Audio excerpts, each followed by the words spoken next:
The question is, why would anyone choose to do the Arc Raiders expedition, knowing that you pretty much lose everything that you worked an entire season to gain? Within the community, there are valid points on whether or not the Arc Raiders expedition is a good thing or a bad thing for Arc Raiders.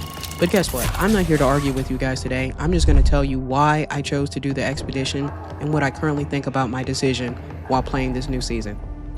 The first thing that needed to be done was for me to sign up for the expedition, and I did exactly that. Gave the deuces to Scrappy, and on December 22nd, the new season began. Surprisingly, I finished the season out as a tryhard level 1. Hopefully this season goes a lot better because I understand the trials a little bit more. So we'll definitely hop into that. Started back off at level 0, and the skill tree was completely reset for me. Now surprisingly, I came in with 4 skill points, considering that I only closed out like 3.4 mil. Basic loadout was applied, so I was pretty cool so far. Took a moment to check out the traders because I wanted to make sure nothing in the traders changed, and I still wanted to be able to use those deck points since the new deck still wasn't open at this point. Have you tried making tea from candleberry leaves? Everything listed under the permanent unlocks was available, to include Scrappy's new janitor cap. I did take a moment to check on the expedition. I just wanted to see if it reset, and it actually did reset. And the new counter at the point of recording this video was at 61 days. At this point, it was time for me to just jump in the game and start enjoying some of these temporary buffs. The 10% repair buff, the 5% XP boost, and of course the 6% Scrappy materials increase. So upgrading Scrappy and establishing our workbenches was definitely the priority. Now this is the part of the video where you're gonna say, Rain, this is why I didn't want to do the expedition, because I don't want to start my workbenches all over again. Yeah, well, guess what? I knew that. I knew that was part of the expedition. So I just started tracking the resources, and I started tracking the resources I needed for Scrappy, because Scrappy started all over again too, guys. But here's a great thing. I still had access to all of my maps that I previously unlocked in the previous season. This was helpful because I knew exactly where to go to get specific resources because I already played this. I already upgraded my workbenches to level 3. So this kind of made this a bit more relaxing for me to get in and out.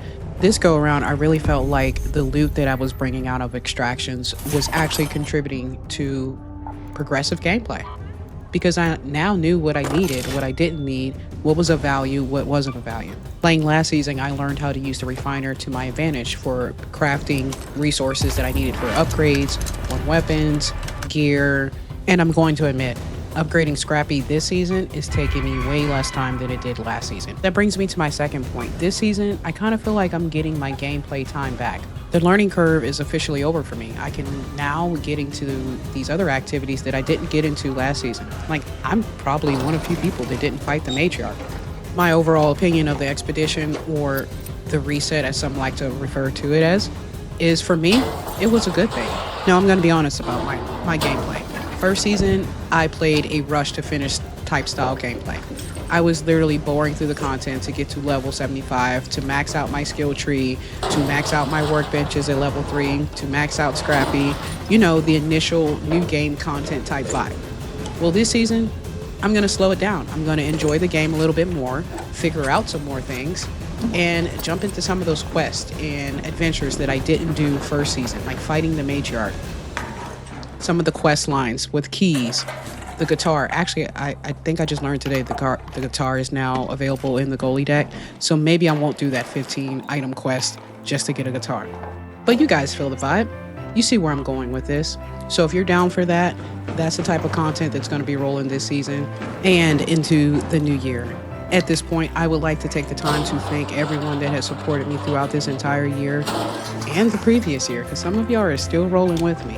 Your girl appreciates this.